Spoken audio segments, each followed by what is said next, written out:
Zanzibar, an island located off the coast of East Africa. Zanzibar is an exotic archipelago which was once the hub of the famous slave trade route and the center of the Khoja Shia Ithna Asharis who migrated from India to the eastern shores of Africa.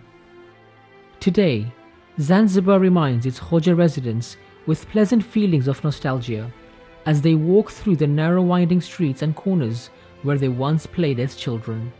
They fondly reminisce the golden days when the Khoja community in Zanzibar was active and vibrant in the service of the Ahlul Bayt. Hailing from India, the Khojas have migrated and settled in different places around the globe. They have held on to their Indian heritage, but also assimilated into their respective societies by learning their local language and culture. The Khojas of Zanzibar have also learned the local language of Swahili, in addition to holding on to their native languages of Kutchi and Gujarati. Who are the Khojas? We will take you on a journey through history, walking through the streets of Zanzibar, soaked in the rich history of the Khoja Shia Ithna Ashari community. Sayyid Mustafa Qazwini visits Zanzibar to relish the rich history of the island.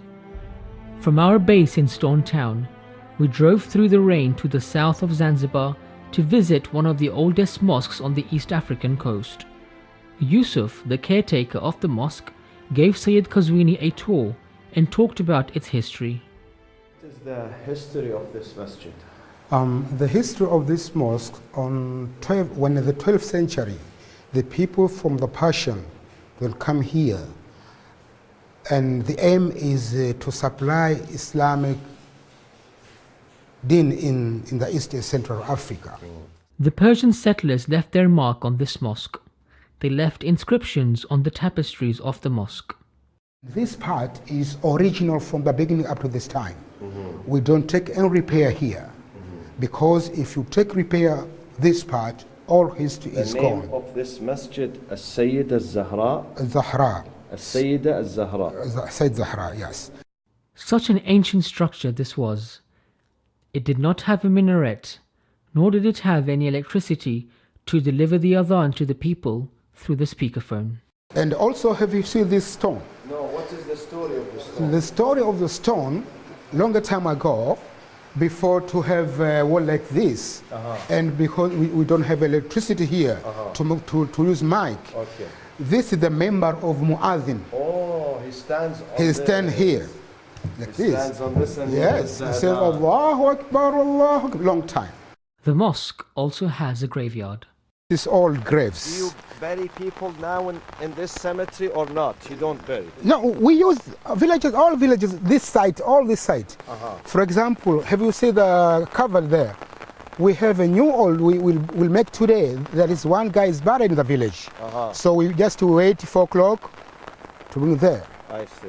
How many graves you have in this area? For the Persian people, maybe 10 to 11.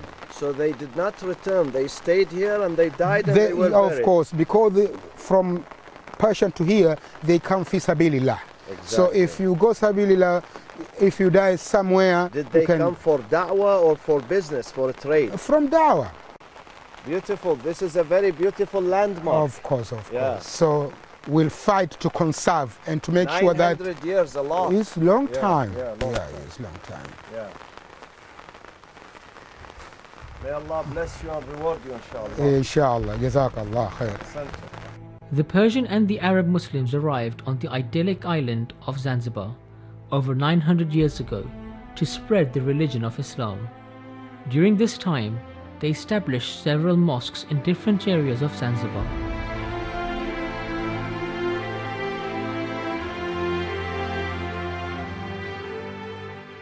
"700 years ago, on the plains of western India, in a province called Sindh, lived the ancestors of the Khojas, mostly all practicing the Hindu religion. Hindus believe in a universal soul or a god called Brahman. Their god, their Brahman, takes on many forms that many Hindus worship. Hindus also believe in reincarnation, the belief that the soul is eternal and lives many lifetimes in one body after another. They believe the fate of the individual's next life is determined by how the previous life was lived. The three most important forms of Brahman are Brahma, known as the creator, Vishnu, known as the preserver, and Shiva, known as the destroyer.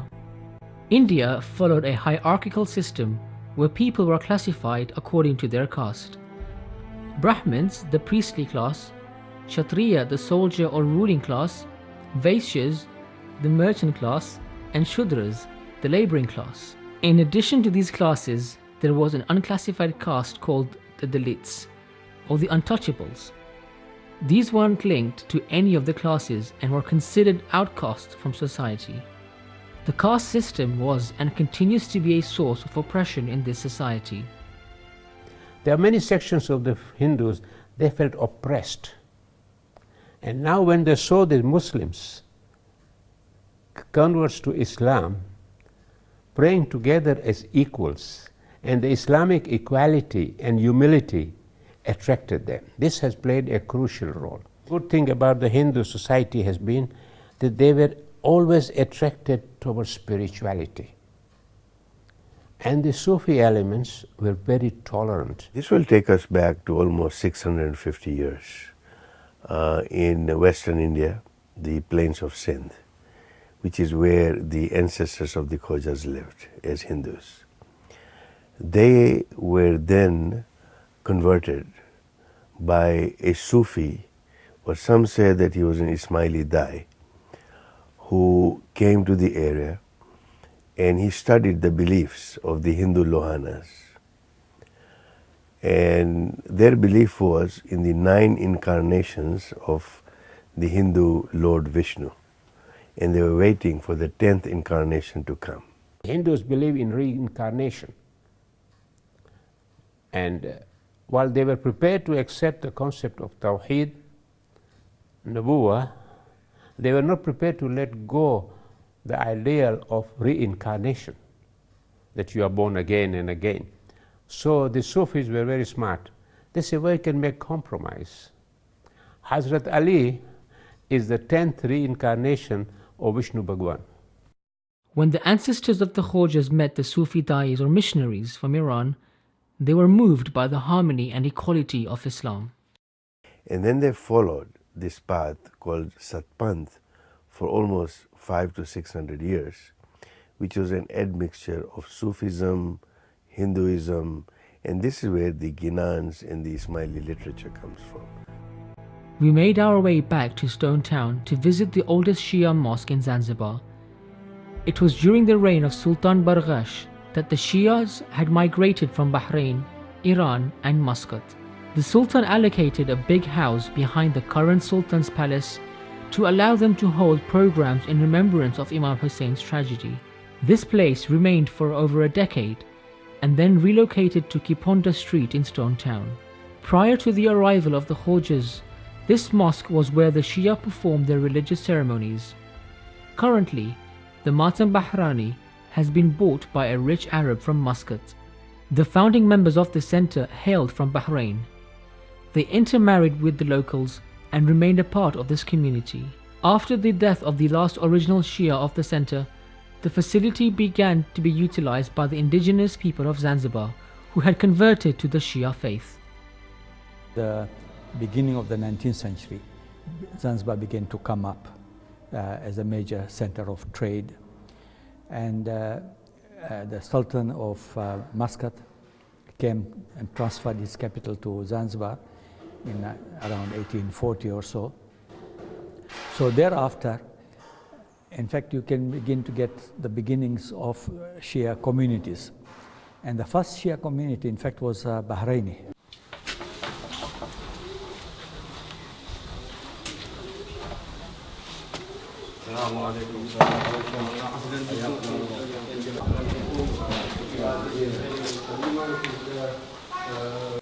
I read all the Ash'ar in Arabic.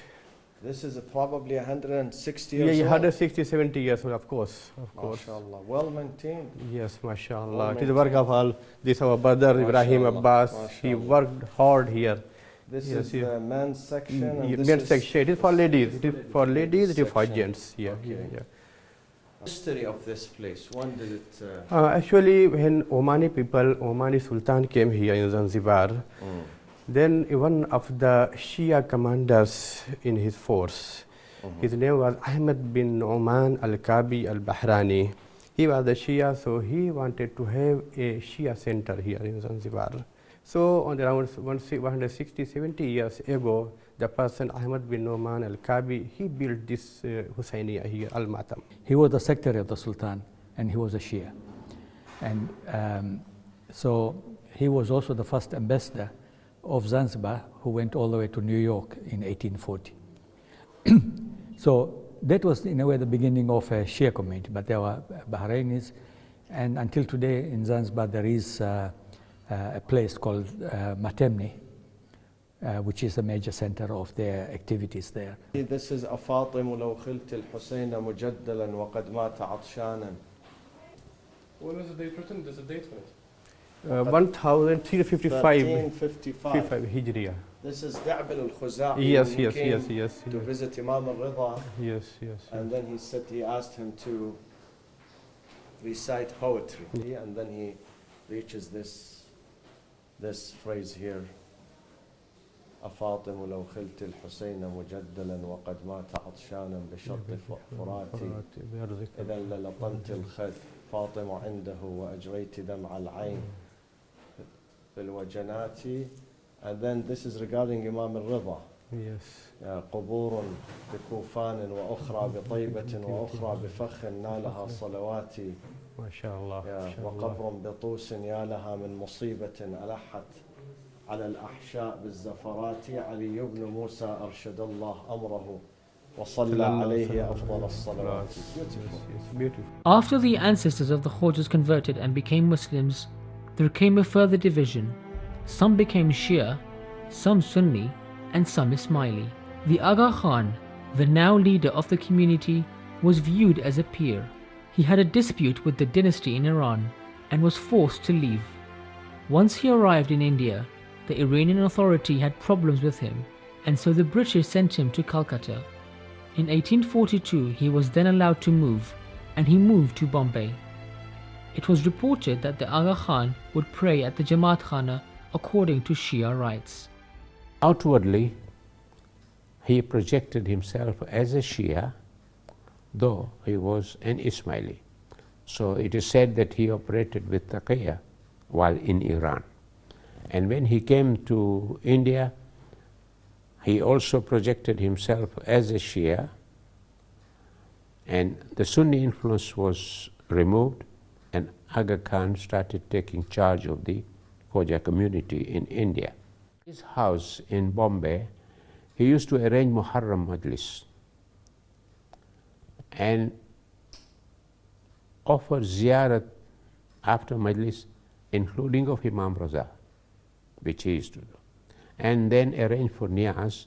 And it is Edel Jidanji Kaaba, in his book written in 1912, has described the Majlis organized by the Aga Khan 1 and 2, Dabdaba Nisate, with great pomp. And it used to attract Khoja, the Hindustani, and the Mughals, the Irani communities or the Mughal community that was in Bombay. In Bombay, when Aga Khan was one of the princes in Iran, when he lost there in Iran and shifted to Bombay around 1840, for the first time, the Aga Khan came as the head of the community, but he's not only an ordinary head, he's an imam.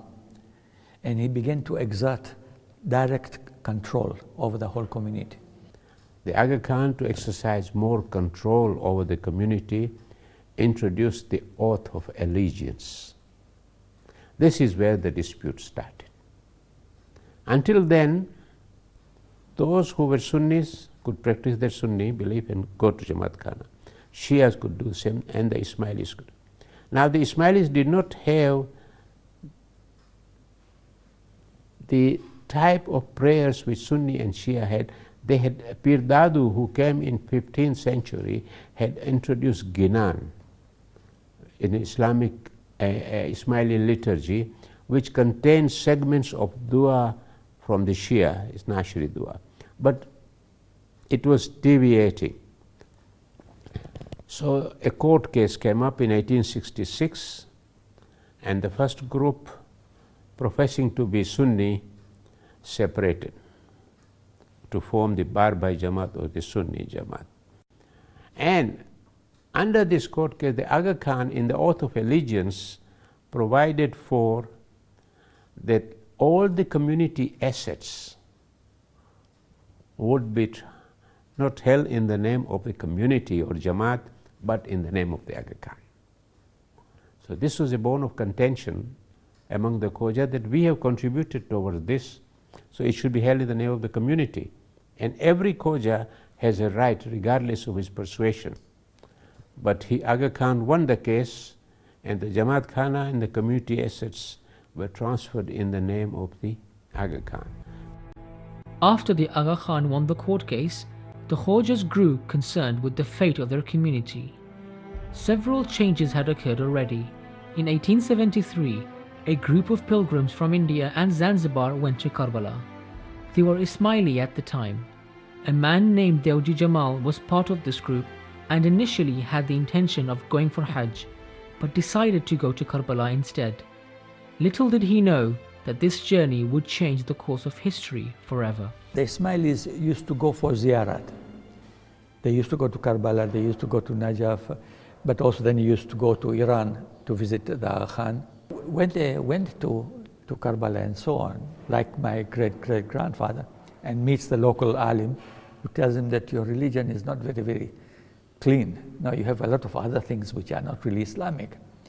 And it seems to have influenced him, from what we have been told within the family. That bothered my great-great-grandfather when he was told that these practices are not Islamic.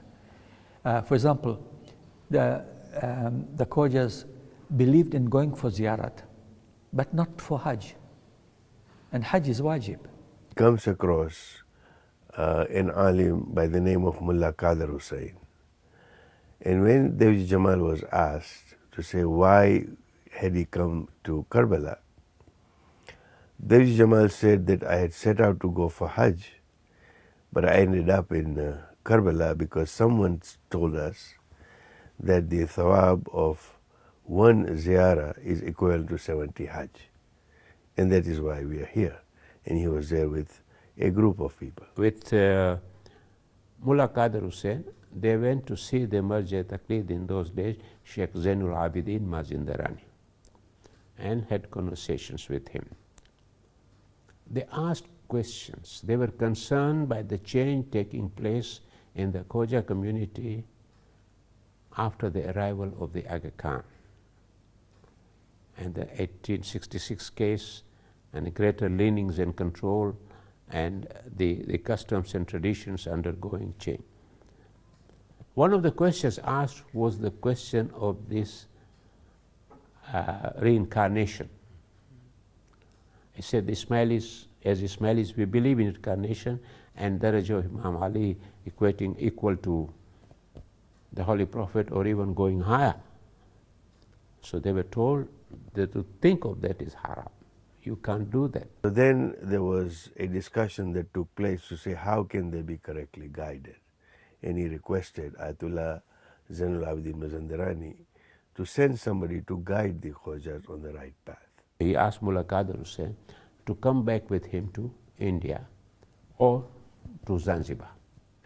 It took a few days of convincing, and what is remarkable is, and Mullah Qadir Hussain writes this in his autobiography, that when Ayatollah insisted that you should go, he said, can you make an istikhara for me, whether I should go or not, with Dewji Jamal to start the work of teaching the true faith to the Khojas.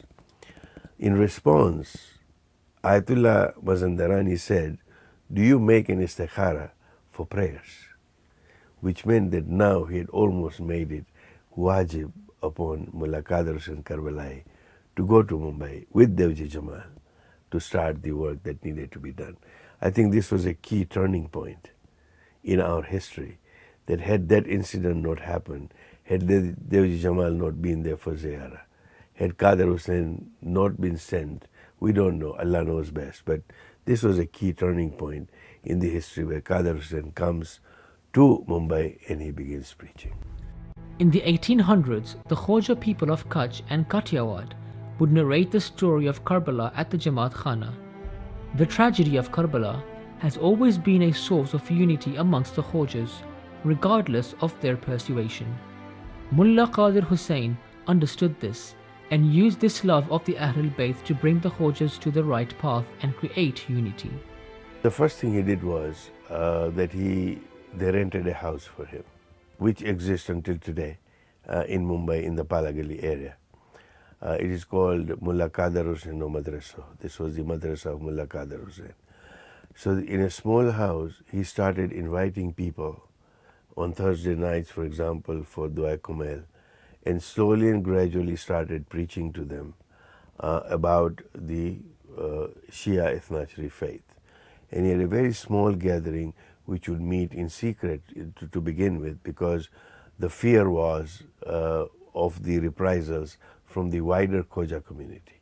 One of the biggest fear was the place for burial, that if they were out of the faith of the Khoja Ismaili, where would they be buried? So there were many challenges. So they slowly started moving towards this, and slowly as people started visiting Mullah reciting majalises in his madrasa, the group began to become bigger and bigger. Always the love of Imam Hussain, that it's amazing. It's a bonding force that brings everyone closer. Now Mullah Qadir Hussain used this love of Imam Hussain and the institution of Majlis to do tabligh. He would teach small lessons, masail of fiqh, of muamalat, of family life and things like that. And when you work in a place like Mumbai, in the Khoja area, in Palagali, in fact it is called Khoja Gali, or primarily the epicenter of the Khoja community there, and you had the Ismailis there, and for him to preach the faith of the Twelver was quite a dangerous thing at the time. Many a times, he had to actually change places for his tabligh, for the fear of him being shut down. One day, he was asked to go. This was a fictitious thing arranged, to go to see someone. And he went to see someone, and when he came back, the landlord has locked his and told him, Mullah Sahib, you can't go back. He says, this is my house, I've rented it. He says, look, Mullah, I have no problem with you, but my life is in danger. If you go back to this house and condemn him and say, they can't do anything to you, they can do something to me. Many trials and tribulations. One of them, of course, was so much so that Killu Khatau was actually commissioned to actually kill Mullah Qadir Hussain Karbala. But it so happened that when Killu Khatau was trying to look at, what were the surroundings, what was the man like, in order to plan his deed, he got so impressed with the taqwa and the piety of Mullah Qadir Hussain that he became his biggest protector and protected him until, Killu's own last days. There was danger to his life. He was evacuated from his house, but he did not let go his mission. And he published a book on basic usul, furu, and basic masala of fiqh. And that was translated in Gujarati and distributed all over India, in Africa, Mauritius, Madagascar, and everywhere. So this is his contribution. And there are many small anecdotes also where he had too much tribulations. For example, in those days when there were marriages, in keeping with that, there was a lot of music together. So he explained to these people that you are practicing Shia Ithnachari, and according to our fiqh, you can't have music and all this marriage. So now it was unthinkable in the Indian tradition to have festivity without music. Now here was a mullah who was objecting to it. So they went to a sheikh in Mughal Masjid who gave permission. And the rumor was spread that Mullah Qadir Hussain has given permission. So people say, Mullah, you are a hypocrite. You are telling us no, and then privately to a rich man, while he had not given it. So such types of tarnishing his reputation and things, but the man was steadfast. Those who openly proclaimed to be followers or supporters of the Shia faced several problems. 1873, after Devji Jamal came back with Mullah Qadir Hussain to Bombay, he still maintained his relations with the Jamaat Khana, and he would go to Jamaat Khana. With Khalfan Ratansi, and I forget the name, when they went to Jamaat Khana in 76, they were thrown out of the Jamaat Khana because they're open leaning toward the Ithnashri. Now you must realize that when you are excommunicated from the Jamaat Khana, an announcer would go around the streets of Bombay announcing that so and so has been excommunicated. So there's a social boycott against him. Nobody should trade with him. Nobody should allow their sons and daughters to marry into their family. They would not be given burial place. So it was, and according to the Indian tribal system, to be excommunicated from it was a stigma. Imagine that you had to give up your friendships, your business, your relationships. You did not have a place for burial because you were outcast by the community for accepting the 12-hour faith. Those who began converting to the Shia Islam faith and joined the Qadir Hussain movement were excommunicated from the Jamaat Khana. These were one of the major tensions between the Ismaili Khojas and the Shia Khojas. A group called the Fidayin even killed 2 Shia Ithna Ashris. The Fidayin were extremists from within the Ismaili community and acted independently from the community leaders. There were individuals among them who were called Fidayin. They were hardcore devotees of their faith or whatever beliefs they had.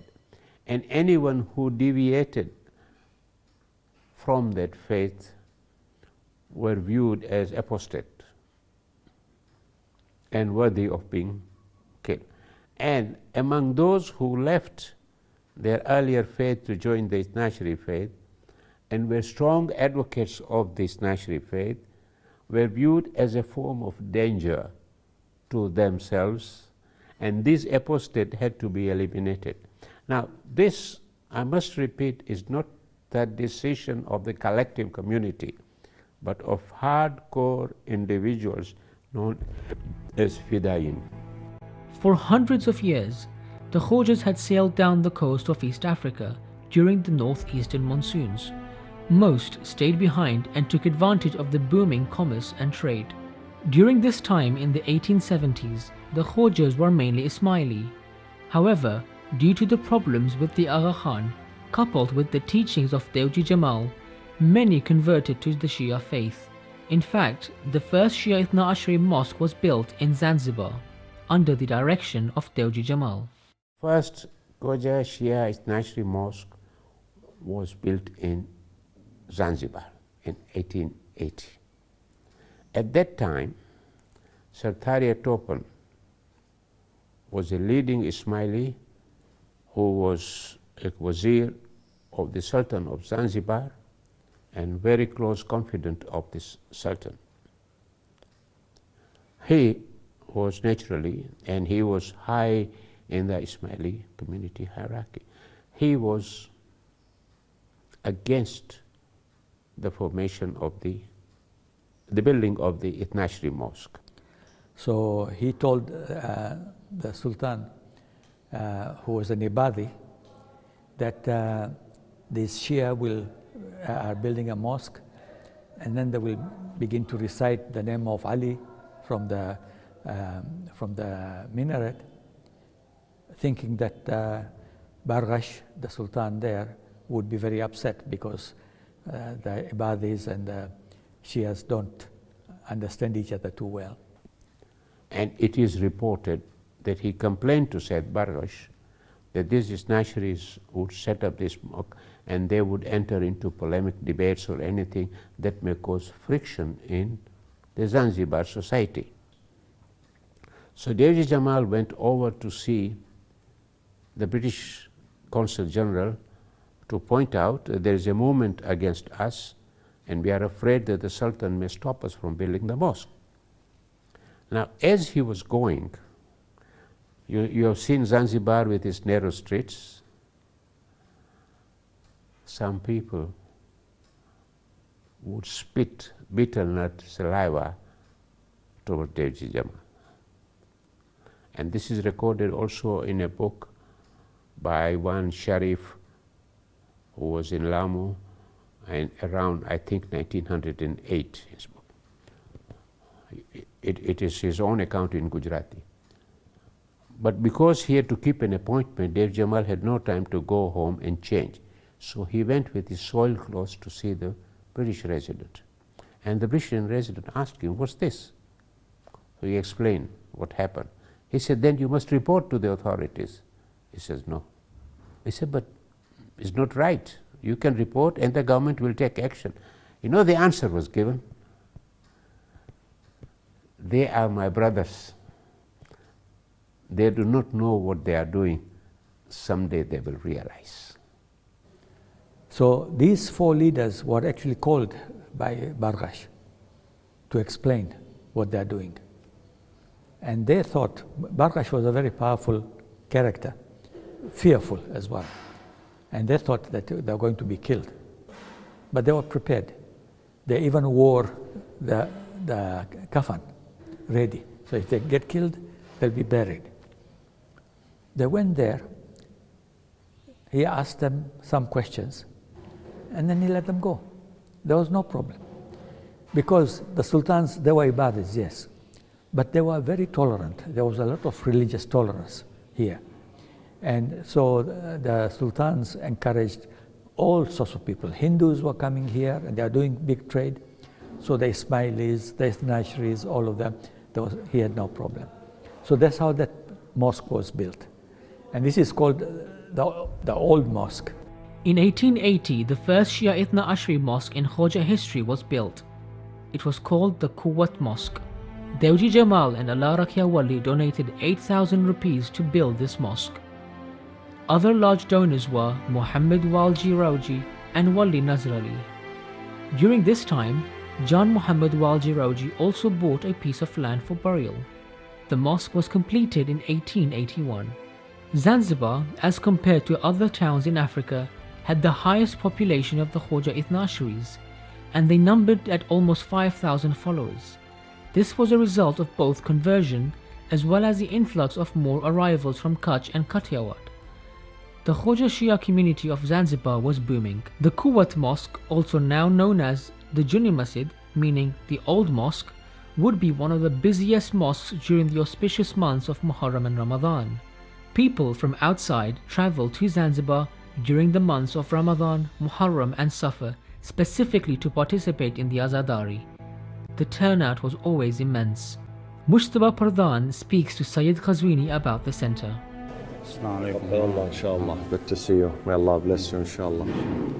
So what is the history of this mosque here? This mosque this is the first mosque of Khoja Shia, and the Imam Bara is their side, it is more than that one. And here, this place we are praying, and upside we are praying only at Ramadan time. We are doing Amal, and I will show you just now. In that place we are doing wuzu, and we have the Imam Bar of Ali Maqam, yeah, Fazat Ali. Okay. They are serving niyaz and majlis there. Okay. And we have full of Bibi Fatima here.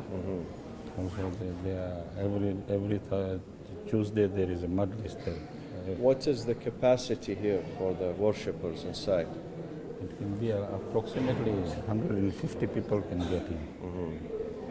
First it was connected, but now they make it. And then do you do the Eid prayers too? Yeah, Eid prayers we are doing, yeah. And this mihrab here, yeah, the mihrab that you have, yeah, it existed from before? This is from before. This is as it was, you know? As it was. 120 years ago, Yeah, or more than 120. I see. This was just the But the calendar. writings here.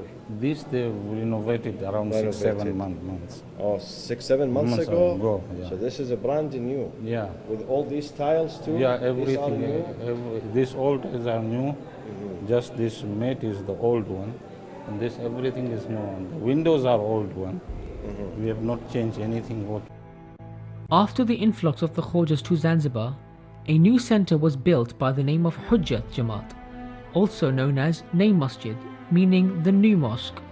This mosque was built in 1890, 10 years after the Junni Masjid or the old mosque was built. Sayyid Khazwini speaks to Sajjad Hussain Tar Muhammad about the origins of the Hujjat Jamaat.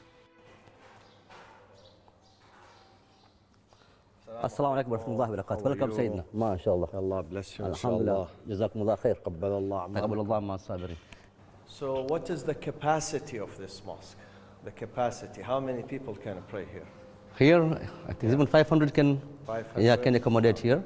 And this is about 100 years old. Yes, about 100 years old. Yes, yes. And who was was it a group of people who built it or one person? No, it was a group of people. During that time, first the mosque built in Zanzibar. Khoja? Yes, from the Khoja. The first mosque built in Zanzibar is at Kiponda. That's Quwwatul Islam.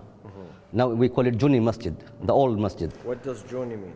Junni means old, old masjid. Okay. So after that mosque was built, the influx of the foreigners from India were high. So they decided to have another mosque here with the Sayyid Aka, Sayyid Abdul Hussain, Sayyid Aka Abdul Hussain.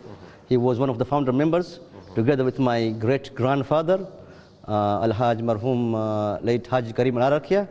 And we had the personality like Datu family and Laka Kanji family, who are still now in London, and Dungarsi family. These are the founders members of this Jamaat. You have the Maghrib and Isha prayer. Yes, we have Maghrib and Isha prayers. Also, we have Zohar rain prayers as well. Yes. But not on, on daily basis. We have our Imam, our local Imam here, Bahraini and Bilal as well. And also we have our Shamsul Zaidi, our Maulana also. He conducts the prayers in the evening and on Jummah prayers as well. This is where you serve. Here, here is the place where we serve the iftar. Here? Here, yes, this area here. We have mu'minin here lined up here during the 30 nights. The devoted Habib Karani climbed up to the peak of this mosque to deliver the adhan, or the call to prayers, twice daily, noon and dusk. Also done with this minaret as well, almost 1 year now. Al-Hajj Sayyid Abdul Latif. Abdul Latif from Muscat. I've been told that this is now the tallest building. No. Actually, this has a very old history as well. This minaret was built by my great-grandfather, the grandfather of my mother. What style is this? This is mixed of Indian and Arabic style as well. Okay. So he, I think, maybe was inspired by the story of Shah Jahan and Mumtaz, maybe. So his wife departed? Yes, his wife departed on the Ithara Thawab of her soul. He built this minaret. And actually, he wanted to be even higher.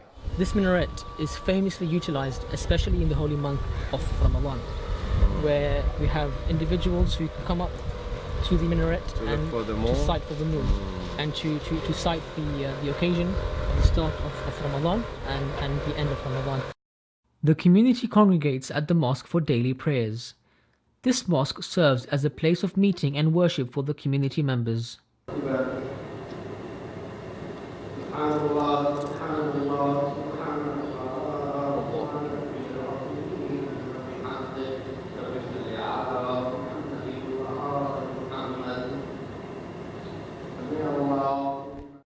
Name Masjid prided itself with housing the largest replica of the mausoleum of Imam Hussain alayhi salam.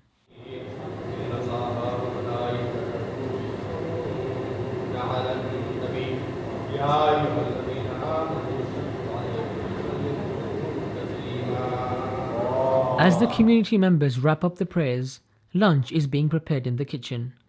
From a very young age, Banu Karim served the Hujjat Mosque and continues to serve the community till today selflessly, organizing the majalis and functions held in honor of the Ahlul Bayt throughout the Islamic calendar.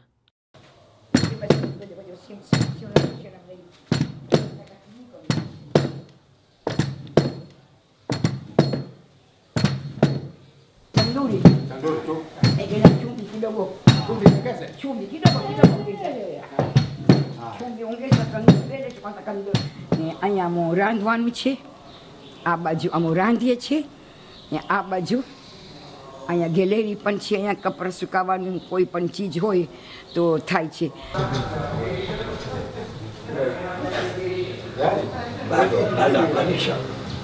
Pandisha bisa. Pandisha bado. Ngoja pandisha. Sisi yeye lazima ni. Ngoja.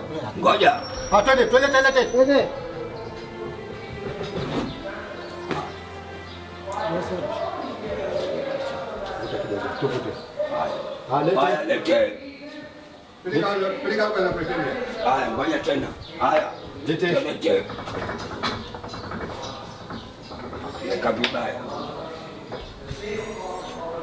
Masjid ma dukam tene umuk. Mukisok so London maawanu. Nai. No. Nai.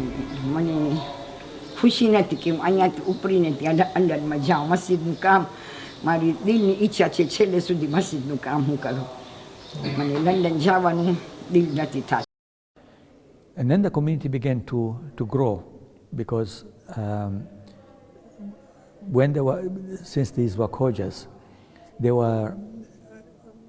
splits began to occur within the families. One branch, one brother will become a Ithnashari, the rest will remain Ismaili. But it continued that way, and there was constantly shift of Ismailis to Ithnasharis.